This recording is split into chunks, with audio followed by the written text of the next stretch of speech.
Τρόπα, είμαι εδώ στο σημείο που ήρθες και με χτύπησες. Δεν φωνάζω στην αυλά, δεν φωνάζω τίποτα. Ένα σου κόψω το κεφάλι τσόγλα να Αλβανία, μαλάκα. Την Αλβανία, μπάσταρδε. Κρίσα SM αρχοντρέ, κλείσα σε που ναι ρε χοντρέ. Τρως 5 πίτες αλλά και πολλές πίπες. Ισοπίπα του μουκμπάγκλα, το καβλί σου είναι μικρό. Γι' αυτό τρως αγουρούν για να γεμίσεις το κενό. Είναι τόσο μικρούλι σαν μπιζελί ρε χοντρέ.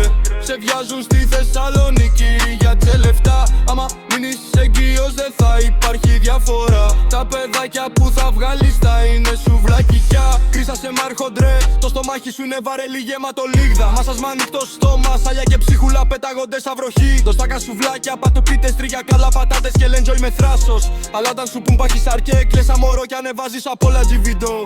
Περνά ο Θεός, κάνε στην άκρη ρε χοντρε νίγκα. Το drip σου είναι λίγδα από τα σουβλάκια, όχι χρυσές αλυσίδες. Η μάνα σου με ανάβει, αλλά εσύ προτιμάς να πνίγεσαι σε κρέας. Πίνει χύσια κατευθείαν απ' την πηγή, ενώ εσύ τρως για να ξεγράφ. Κρίσα SM χοντρέ, κλαίσα σε που ναι ρε χοντρέ.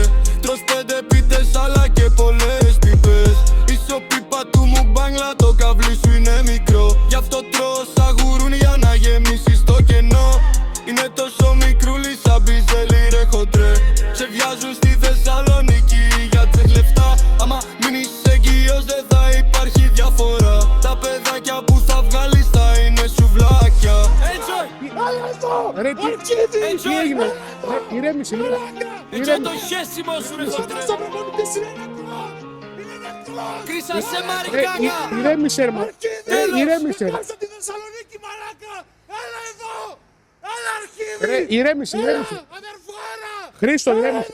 Χρήστο. Δεν κάνω αστυνομία, δεν κάνω καλό καριέρα. Χρήστο ηρέμησε. Είσαι τελειωμένος. Χρήστο ηρέμησε. Χρήστο ηρέμησε. Γάμω τη μάνα σου. Χρήστο ηρέμησε. Γάμω την Ηρέμησε. οικογένεια σου. Χρήστο. Πάσαρδ' Αλβανέ. Χρήστο ηρέμησε. Γάμω τη χώρα σου. Ηρέμησε. Χρήστο Έλα ηρέμησε. εδώ. Τώρα.